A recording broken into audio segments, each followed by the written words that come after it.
Good evening friends. അപ്പോൾ USSന്റെ പുതിയൊരു വീഡിയോയിലേക്ക് എല്ലാവർക്കും സ്വാഗതം. അപ്പോൾ ഇന്ന് നമ്മൾ ഡിസ്കസ് ചെയ്യാൻ പോകുന്നത് AKS2 ഇന്ന് നടത്തിയ, അതായത് 24/2/2024 ശനിയാഴ്ച നടത്തിയ USSന്റെ മോഡൽ ക്വസ്റ്റ്യൻ പേപ്പറിൻ്റെ മാത്സിൻ്റെ ഏരിയ ആണ് നമ്മൾ ഇന്ന് ഡിസ്കസ് ചെയ്യാൻ പോകുന്നത്. ഓക്കെ, അപ്പോൾ ഇത് ആദ്യത്തെ ചോദ്യം ഒന്ന് നോക്കിക്കേ.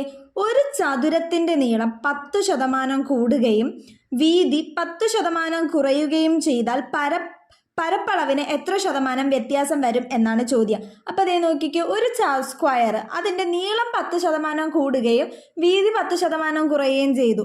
അപ്പോൾ ഏരിയയിൽ ഉണ്ടാകുന്ന മാറ്റം എത്ര എന്നാണ് ചോദിച്ചേക്കുന്ന പെർസെൻറ്റേജിൽ. ഓക്കെ, ഇത് കാണാൻ ഈസിയാണ്. കാര്യം കൂടുന്നതും കുറയുന്നതും ഒരേ രീതിക്കല്ലേ, 10% കൂടുന്നു 10% കുറയുന്നു അല്ലേ. അപ്പം എന്ത് ചെയ്താൽ മതി? കൂടുകയും കുറയുകയും ചെയ്യുന്നുണ്ട്, ഒന്ന് കൂടുന്നു ഒന്ന് കുറയുന്നുണ്ട്. നമ്മൾ എന്ത് ചെയ്യുമെന്നറിയോ? ആദ്യം A²/100 ചെയ്യും.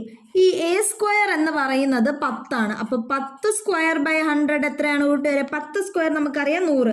അപ്പോൾ 100/100 എന്ന് പറഞ്ഞാൽ എത്രയാണ്? 1% എന്ന് കിട്ടി. ഇനി നോക്കേണ്ടത് 1% കൂടുമോ കുറയുമോ എന്നാണ്.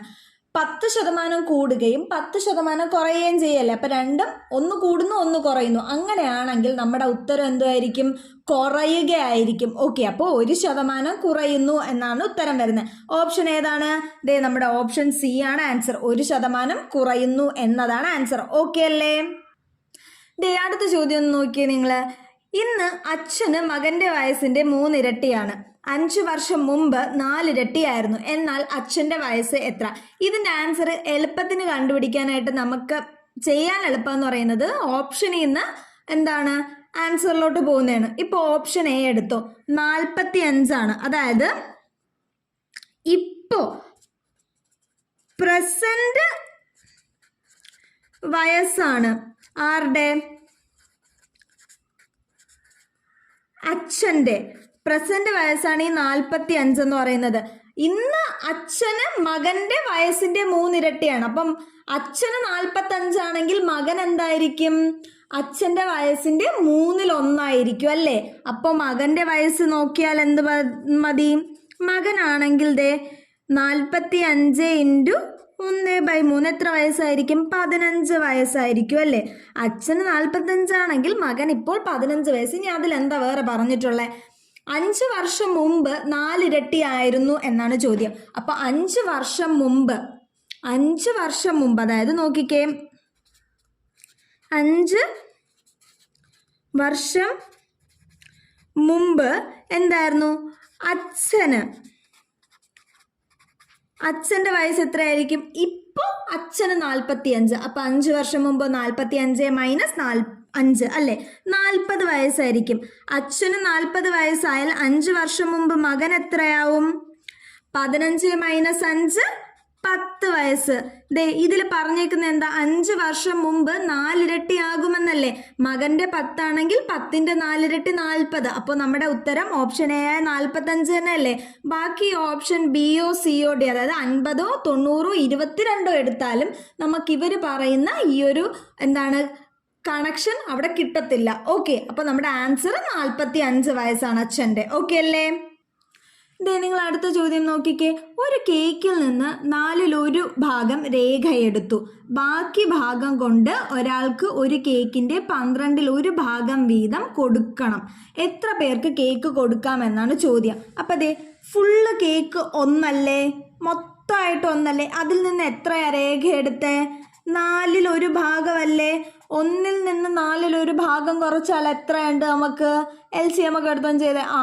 4 - 1/4. അപ്പം 4ൽ 3 ഭാഗം കേക്കാണ് ബാക്കിയുള്ളതല്ലേ.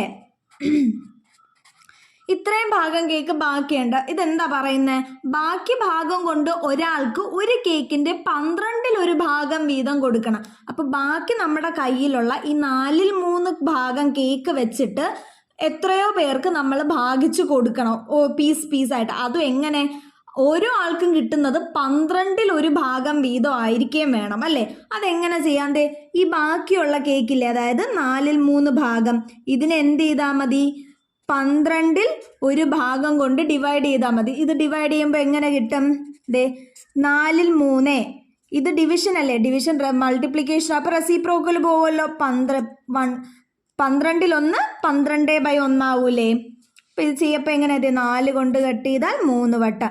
ദേ അപ്പോൾ 9 ആണ് നമ്മുടെ ആൻസർ. 9 ആൻസർ എന്ന് വെച്ചാൽ 9 പേർക്ക് നമുക്ക് കേക്ക് ഭാഗിച്ചു കൊടുക്കാൻ പറ്റും ഇവർ പറയുന്ന രീതിയിൽ. അപ്പോൾ നമ്മുടെ ഓപ്ഷൻ ഏതാണ്? ഓപ്ഷൻ ഡി ആണ് നമ്മുടെ ആൻസർ. ഓക്കെ അല്ലേ?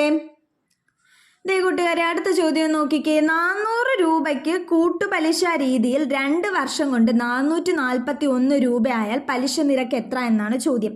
അപ്പോൾ നമ്മൾ ഇതിന് ആൻസർ ചെയ്യുമ്പോൾ എന്താണ്? വീഡിയോ കണ്ട് ഇഷ്ടപ്പെട്ടെങ്കിൽ എന്ത് ചെയ്യുക? എല്ലാവരും ലൈക്ക് ചെയ്യുക, നിങ്ങളുടെ ഫ്രണ്ട്സിനൊക്കെ ഷെയർ ചെയ്ത് കൊടുക്കുക. ആൻഡ് ഇതുവരെ സബ്സ്ക്രൈബ് ചെയ്യാത്തവരുണ്ടെങ്കിൽ പ്ലീസ് ചാനൽ കൂടെ ഒന്ന് സബ്സ്ക്രൈബ് ചെയ്തേക്കുക. ഓക്കെ, അപ്പോൾ നമുക്ക് ഇതിൻ്റെ ആൻസർ എങ്ങനെ ചെയ്യുന്നതെന്ന് നോക്കാം. ഇത് ചെയ്യാനായിട്ടൊരു ഇക്വേഷൻ ഉണ്ട് കേട്ടോ. ഇക്വേഷനിൽ നിന്ന് നമുക്കിത് ചെയ്യാം. ഇക്വേഷൻ എന്ന് പറയുന്നത് A = P × 1 + R⁻n ആണ്. ഇതിൽ A എന്ന് പറയുന്നത് എന്താണ്? കൂട്ടുപലിശ മൊത്തം ചേർത്ത് അവസാനം കൊടുക്കുന്ന പൈസ. P എന്ന് പറയുന്ന പ്രിൻസിപ്പൽ എമൗണ്ട്, നമ്മൾ എത്ര രൂപ വാങ്ങിച്ചു അല്ലെങ്കിൽ കൊടുത്തു എന്നുള്ളത്. R എന്ന് പറയുന്നതാണ് കൂട്ടുപലിശ നിരക്ക്. ഈ N എന്ന് പറയുന്നത് എത്ര വർഷത്തേക്ക്. ഓക്കെ അല്ലേ? ഇനി ദേ കൂട്ടുപലിശ 2 വർഷം കൊണ്ട് 441 രൂപയെ. അപ്പം നമ്മുടെ A എന്ന് പറയുന്നത്, എമൗണ്ട് എന്ന് പറയുന്നത് 441 രൂപയാണ്. ഇനി P 400 രൂപയ്ക്കല്ലേ കൂട്ടുപലിശ വരുന്നത്. അപ്പോൾ പ്രിൻസിപ്പൽ എമൗണ്ടായ P എന്ന് പറയുന്നത് 400 ആണ്. ഇൻറ്റു 1 + ഈ R ആണ് നമുക്ക് കാണാനുള്ളത്. N എന്ന് പറയുന്നത് 2 വർഷം. അപ്പോൾ 2. ഓക്കെ അല്ലേ? ഇനി ഇത് ഈ 400 ഞാൻ ഇപ്പുറത്തോട്ട് കൊണ്ടുവന്നാൽ 441/400 എന്ന് പറയുന്നത് 1 + R² അല്ലേ? ഇനി ഇതിൽ നിന്ന് R കാണാനായിട്ട് നമുക്ക് റൂട്ട് എടുക്കണ്ടേ? അപ്പോൾ ദേ √441/400 എന്ന് പറയുന്നത് എത്രയായിരിക്കും കൂട്ടുകാരെ? 441 എന്ന് പറയുന്നത് 21ൻ്റെ സ്ക്വയർ ആണെന്ന് നമുക്കറിയാം അല്ലേ? അപ്പോൾ അതെ 21. 400 എന്ന് പറയുന്നത് 20ൻ്റെ സ്ക്വയർ ആണെന്ന് നമുക്കറിയാം. അപ്പോൾ അതെ 21/20 ആണ് ഈ 1 + R അല്ലേ? അപ്പോൾ ദേ നോക്കിക്കേ കൂട്ടുകാരെ, ഈ 1 + R എന്ന് പറയുന്നത് 21/20 അല്ലേ? എങ്കിൽ R എന്ന് പറയുന്നത് 21/20 -1 അല്ലേ കൂട്ടുകാരെ? നോക്കിക്കേ, ഇനി എനിക്ക് എങ്ങനെ ചെയ്യാം? 6 എന്ന് പറഞ്ഞാൽ LCM 20 എടുക്കുമ്പോൾ 21 - 20/20 എന്ന് കിട്ടും. ഇതെന്ന് പറയുന്നത് 1/20 അല്ലേ? ഈ 1/20 എന്ന് പറയുന്നത് ഫ്രാക്ഷനിലാണ്. ഇനി ഇതിൻ്റെ എന്താണ്? പെർസെൻറ്റേജ് എടുക്കണം. പെർസെൻറ്റേജ് എടുക്കാൻ എന്ത് ചെയ്യും? 1/20 × 100 ചെയ്താൽ പോരെ? ദേ 0 0 ക്യാൻസൽ, 2 കൊണ്ട് ചെയ്യുമ്പോൾ 5. അപ്പോൾ നമ്മുടെ റേറ്റ് എന്ന് പറയുന്നത് എത്രയാണ്? 5%. അതായത് കൂട്ടുപലിശ നിരക്ക് എന്ന് പറയുന്നത് 5%. അതേതാണ് ഓപ്ഷൻ കൂട്ടുകാരെ?